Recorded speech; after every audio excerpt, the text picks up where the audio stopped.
Ya, saya garis bawahi Islam cuma satu, umat Islam yang berpecah-pecah. Terus kita sedih, ya sedih, tapi itulah kehendak Allah. Dan Allah sendiri mengatakan ada 3 ayat minimal di Quran. Ya, dan Allah cuma mengandai-andaikan, walau syaa rabbuka la ja'alahum ummatan wahidah. Berarti Allah nggak menginginkannya. Allah tidak menginginkan umat ini satu. Dia hanya menginginkan dialah yang satu. Dia hanya ingin agama yang satu. Kalau selainnya, carilah Sang Maha Satu itu. Terus seumur Pak Johnson masih bingung mana yang benar. Ntar gimana meninggalnya Pak? Simpulkan sendiri, berbahaya simpulkan sendiri. Ini ilmu bersanad. Nggak boleh simpulkan sendiri. Harus kita ambil dari guru kita yang dia gurunya bersambung kepada Sang Maha Guru, baginda Nabi Muhammad SAW. Makanya mengikuti imam yang berguru, mengikuti guru yang bersanad itu wajib, harga mati. Itulah makna fas'alu ahla dzikri. Nggak boleh pikir-pikir sendiri. Fas'alu ahla dzikri 2 kali di Quran. Tanyalah ahli ilmu. Tanya ahli ilmu. Makanya kita perlu belajar sejarah untuk mengetahui akidah kita ini benar atau tidak. Makanya saya sering menukil kembali kisah Syekh Abdul Somad Palembani. Beliau puluhan tahun di Madinah, akidahnya Asy'ariyah. Walaupun yang tamat Madinah sekarang belum tentu Asy'ariyah. Ya kan beda masa, mau gimana lagi. Dituduhlah kita menghujat orang tamat Madinah. Ya enggak. Sahabat saya, teman saya, murid saya ada yang tamat Madinah. Ada Pak, ngaji ke orang tamat Ciputat. Karena dia sadar ilmu itu tidak di mana-mana. Ilmu itu ada pada orang bersanad. Mau dia di Madinah, mau dia di Palembang, mau dia di Ciputat, mau dia di pelosok lahat, kalau dia punya ilmu dan bersanad kepada Rasulullah, maka dialah madrasatul ilm, dialah pusat keilmuan. Jadi pusat ilmu itu bukan tempat bangunan yang bagus. Ntar kalau kita buka lagi nih rahasia Universitas Islam Madinah, antum kaget lagi. Yang ngomong tamatannya sendiri, tapi nggak usah lah kita buka ya. Ntar tambah banyak yang kebakar ya. Ntar banyak yang suuzon sama kita nanti. Kita nggak ada benci sama siapa-siapa. Cuma dari tahun kapan mereka menghembuskan bahwa tamatan UIN IAIN itu liberal, benar nggak? Adil nggak begitu? Antum tamatan mana Tat? PTIQ. Ya dosennya kan dosen UIN IAIN juga. Ya. Ini banyak kan di sini ada kan yang ustad-ustad pasti tamatan UIN IAIN, Stein. Antum itu disebut pemurtadan, korban pemurtadan di IAIN, UIN. Itu tulisan mereka dari dulu. Kita diam-diam aja sih dari dulu, nggak ada yang mau nanggapin. Saya tanya ke rektor, saya tanya ke profesor, Prof, kok nggak ada yang balas? Ngapain balasin orang bodoh gitu, kata mereka. Cuma ini mereka ini kan sibuk di alam akademisinya, ilmiahnya, nggak sempat bahas, nggak sempat balas. Tapi di akar rumput banyak orang bertanya, Ustadz saya nggak mau masukin anak ke UIN IAIN. Kenapa? Liberal. Liberal dari mana? Emang liberal artinya apa? Liberal itu istilah ekonomi, bukan istilah orang beragama. Itu tuh jil. Jil, siapa yang bikin jil? Ulil Absar Abdallah. Dia sekolahnya di Libya. Gimana tuh? Repot nggak antum tuh? Tahu Libya? Libya Jakarta. Mahat bin Suud punya Saudi juga. Sekarang beliau sudah ganti haluan. Suka tasawuf dia ya. Cuma kayaknya dia pikir-pikir sendiri tuh kitab tasawuf. Kan tasawuf nggak bisa pakai ro'yu. Ya baca hikam sendiri ya lumayan lah daripada nggak ada sama sekali ya. Gitu ya. Jadi jangan dipikir-pikir sendiri Pak. Kita carilah orang bersanad. Dulu siapa imam kita almarhum sini dulu? Kiai Nawawi ya. Ya kan nyambung nanti ke Kezen. Kezen kepada siapa ayahanda beliau? Muhammad Azhari apa Jauhari? Azhari, terus ke atas kan nyambung semua. Nyambungnya dan porosnya semua ke ulama Madinah, ulama Mekah, Mekah Madinah. Begitu aja putar-putar. Nanti ke Mesir, Zakaria Al-Ansari, balik lagi. Begitu aja muter sampai kepada imam-imam kita itu. Jadi gini, Pak Johnson. Kalau Pak Johnson ini ngaku keturunan kerajaan Kesultanan Palembang, pembuktiannya gimana? Nasab. Sama. Kalau saya ngaku Ahlussunnah, saya tunjukkan nih nasab saya, ini sanad saya. Ngaku saja Ahlussunnah, ngaku saja salaf, tunjukkan aja sanadnya. Mereka kan tidak hormat ke ilmu sanad, malah ngejek ilmu sanad. Itu aja sudah gagal. Ya, gimana mau bisa faham? Ya, sanad tuh nggak penting. Yang nggak penting itu ketika bersanad cuma ngambil ijazah tapi tidak ngambil ilmunya. Kita sudah ngerti semua. Ustadz-ustadznya lebih paham dari antum lah. Sanad itu ada sanad ijazah, tabarukan, ngambil berkah. Ada tafakuhan, ada mendalami, maka disebut riwayat dan dirayat. Ngerti semua kok mereka ini. Ya. Udah belum? Sudah, Ustaz. Ya, ini penyikapan bagi yang suka hadir ke majelis salafi. Kadang ngaji di Aswaja, kadang ngaji di Salafi. Orang begini lagi cari jati diri, lagi banding-bandingin sanad mana yang kuat nih ya. Dia lagi nyari ustadz yang paling kuat dalilnya. Karena hijabnya orang awam itu dalil, tertipu oleh dalil. Maka antum para ustadz Aswaja harus memanjakan umat dengan dalil. Ini zaman bukan lagi qalal ulama. Ini zaman qala Nabi, qala Allah, qala Rasulullah. Jadi ustaz-ustaz Aswaja yang sudah jago fikihnya sekarang coba mulai. Ya. Modelnya bukan qala ulama lagi. Qalanya apa? Qala Allah. Ya, mereka kan begitu. Makanya mereka berani ngomong ini. Aneh bawa Quran, ente bawa qala ulama. Lebih kuat Quran dong. Karena dalam logika dia ulama itu bertentangan dengan Quran. Mungkin gak itu? Begitu waras nggak? Motong kompas. Ya, ada kata salah satu ulama di seberang provinsi ini ya, seberangnya ada seberangnya lagi ya. Kata dia, kalau Imam Syafi'i berbeda dengan Nabi, dahulukan Nabi.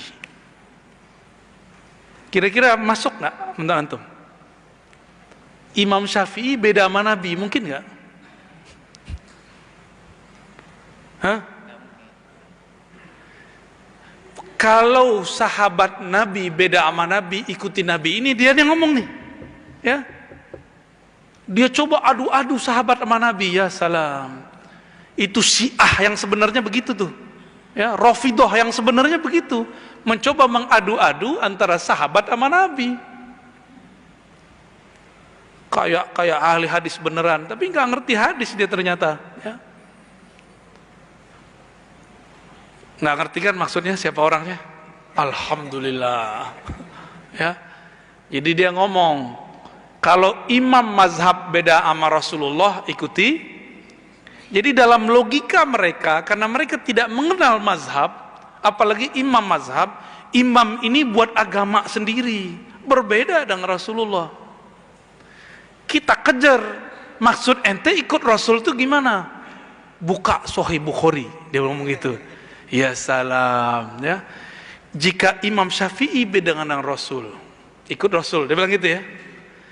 Terus supaya nggak beda sama Rasul, ikut Imam Bukhari.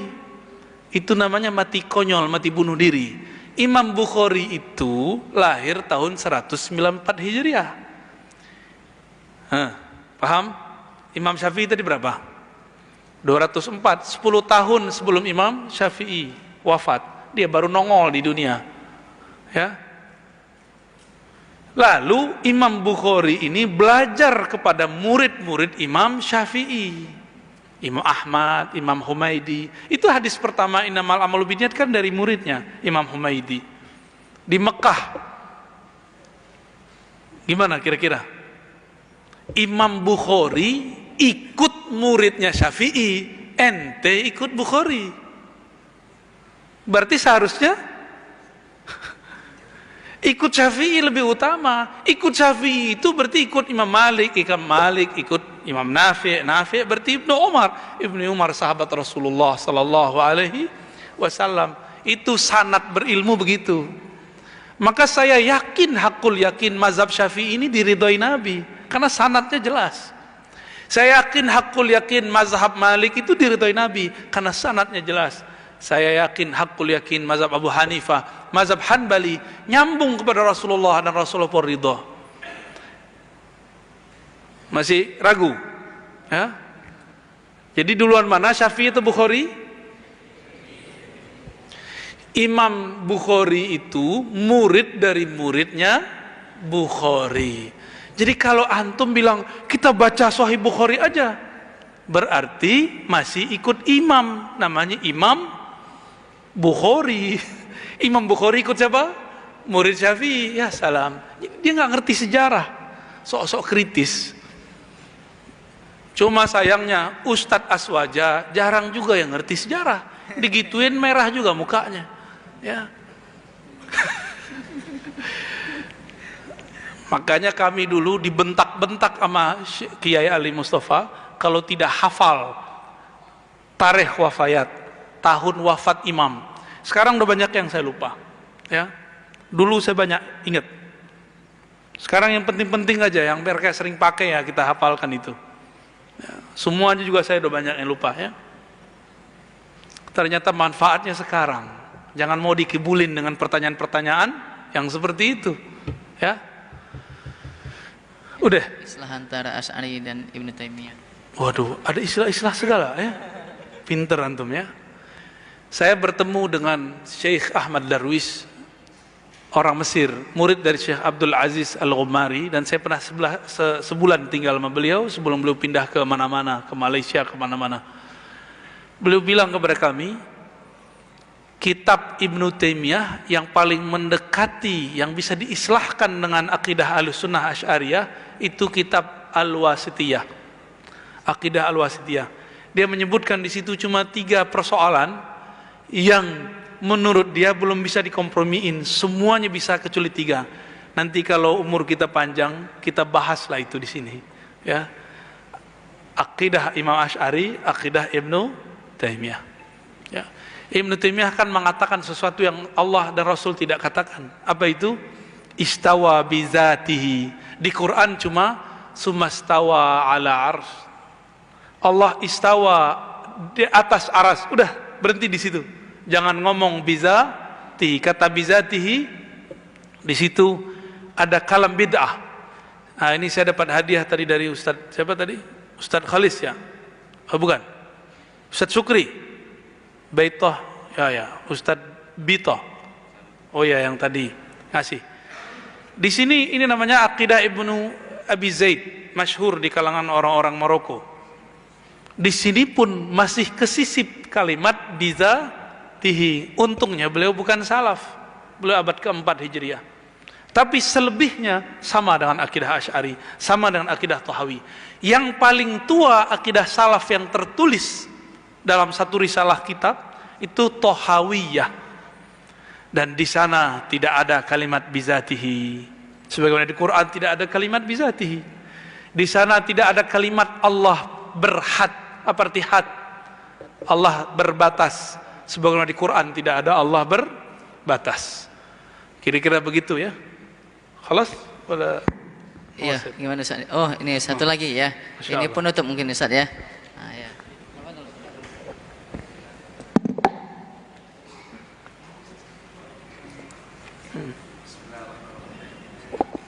Bismillahirrahmanirrahim. Assalamualaikum warahmatullahi wabarakatuh. Assalamualaikum. Perkenalkan Buya, nama Bitoh Purnomo. Ya, yang ngasih kitab ini tadi. Ya. Kebetulan kami alumni Mesir. Kebetulan. Insyaallah. Berarti saya kebetulan alumni UIN. Darussunnah. Saat dulu hadir di majelis Syekh Ali Jum'ah. Alhamdulillah. Beliau berkata untuk menghadapi kebatilan itu ada 2 caranya. Pilihannya ada di kita. Beliau sebut jalur pertama disebut dengan jalur izalah, yang kedua jalur izahah. Izalah ini tutup kebatilan itu. Jadi mohon maaf, ada kajian dari sebelah sana, kita minta pemerintah tutup. Waduh, Tapi mantap. ini justru akan menjadi Bumerang. bumerang buat kita sendiri, dan mereka bisa mengambil itu sebagai momentum simpatik. Ya. Oh, kami terzalimi, kami mau ngaji kami diusir, kami mau ngaji kami digeruduk misalnya. Sahih. Sehingga ada pilihan yang lebih elegan caranya, yaitu izahah. Izahah itu menggeser. Menggeser itu gimana caranya? Memasifkan yang hak sehingga yang batil dengan tersendirinya terpinggirkan. Dan ini jalur yang elegan. Nah, dalam momentum ini mungkin melalui video ini akan lebih banyak viewer Buya yang melihat ustadz-ustadz yang bermanhajkan ahli sunnah wal jamaah bergerak. Amin. Dengan begitu kan lama-lama tergeser mereka. Ya, insyaallah. Jangan minder, kadang-kadang minder. Mungkin karena bukan alumni Timur Tengah. Bahkan saya meski alumni Timur Tengah, saya yakin banyak alumni pesantren yang jauh berilmu dari alumni Timur Tengah. Bagus. Nah, ini dengar, ulang lagi dong, Ustaz. Yang kenceng, Ustaz. Deketin, Tat. Ya, saya meski alumni Timur Tengah S1 sampai S3. Tapi saya meyakini banyak, tidak semua juga, banyak alumni pesantren di Indonesia yang lebih berilmu daripada yang alumni Timur Tengah. Sahih. Muafiq. Insyaallah.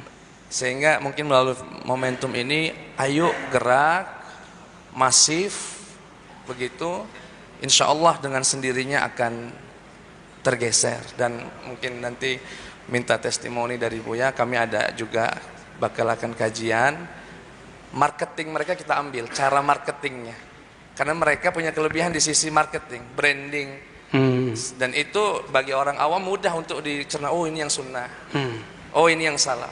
Padahal isinya tidak sesuai bungkusnya. Yeah. Nah, kita ini kadang kalah dibungkus, padahal isinya bagus. Ya.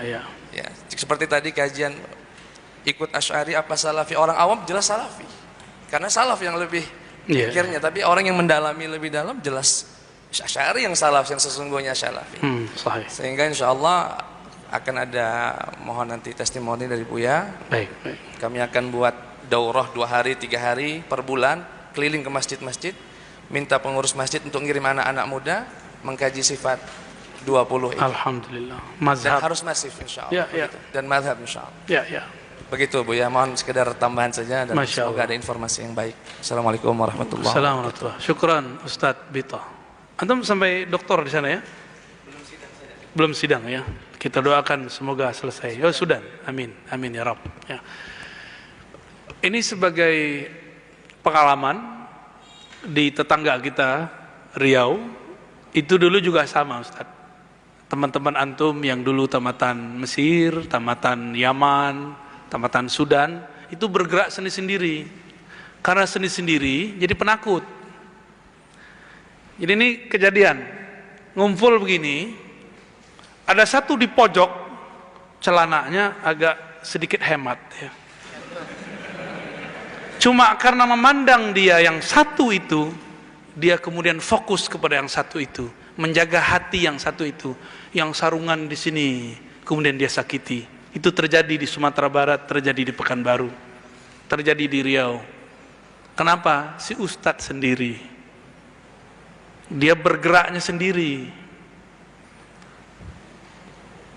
Paham maksudnya? Jadi kapan? Ini kalau ustadznya sudah berkualitas umat seperti Nabi Ibrahim, dia sendiri aja dia umat, nggak apa-apa dia sendiri. Cuma kalau masih kere, atau kere nggak? Ya, kalau nggak bersama orang lain, dia nggak pede, maka butuh dia berjamaah. Maka kita mencoba dulu berkumpul, awalnya cuma 10 orang, kita buat daurah ustadz-ustadz aja. Cuma ustadz-ustadz, daurah berbahasa Arab, kajian Sahih Bukhari full. Ya, saya bukan gagah-gagahan waktu, tapi saya mau manas-manasin aja, mau bangun-bangunin. Waktu itu ustadz-ustadz tamatan Timur Tengah sudah lama nggak ngomong bahasa Arab. Kita buat daurah dari pagi sampai sore pakai bahasa Arab. Tamatan bukan taman Timur Tengah, tamatan Ciputat. Ini bukan untuk gagagan, saya sengaja bikin, ya itu nyelenehnya saya kira-kira begitu. Bikin mereka bangun, bangun. Umat sedang tergoncang. Nah, karena ustadz ini hijabnya berat. Nah, mohon maaf nih, saya sama ustadz, benar nggak Ustadz Bito? Ustadz itu susah mendengarkan orang karena biasa didengar orang. Gengsi sepengajian sama jamaahnya. Itu hijabnya dai, hijabnya ustadz. Kalau ustadz bisa ngelewatin itu, ilmunya akan berlipat lagi. Karena orang yang alim itu pasti tawadu. Orang ilmunya sedikit pasti sombong. Maka sering ngomong Allah yahdik, ya kan? Semoga Allah berhidayahmu. Dia lupa kalau dia kurang hidayah, ya. Maka saran saya Ustadz Bito, kawan-kawan para khirij dan para pimpinan pesantren buat majelis. Udahlah konflik-konflik partai politik, pergerakan, cut dulu lah. Lalu kemudian bermusyawarah buat daurah sehari pagi sampai sore. Biar ustadz tuh ilmunya tidak mentok. Biar dia merasa tidak sendiri. Lalu buat sekali sebulan majelis. Seperti di Pekanbaru itu ada majelis kajian Sahih Bukhari, namanya Majelis Sunanul Mustafa, itu di depan ustadz berjejer. Jadi umat ngelihat itu seneng. Lah itu loh ustadz kita Ahlus Sunnah, ngumpul di depan, mereka masing-masing baca hadis lalu menjelaskan. Masing-masing baca hadis menjelaskan. Ini masjid kan menjadi simbol nanti bisa. Boleh nggak nih Pak Sekretaris Pembina nih, boleh Pak Haji ya? Di sini nanti para ustadznya ngumpul, ya baca satu kitab. Karena mereka bawa kitab sunnah, ayo kita buka kitab sunnah itu ala kita, sesuai sanad yang kita dapat.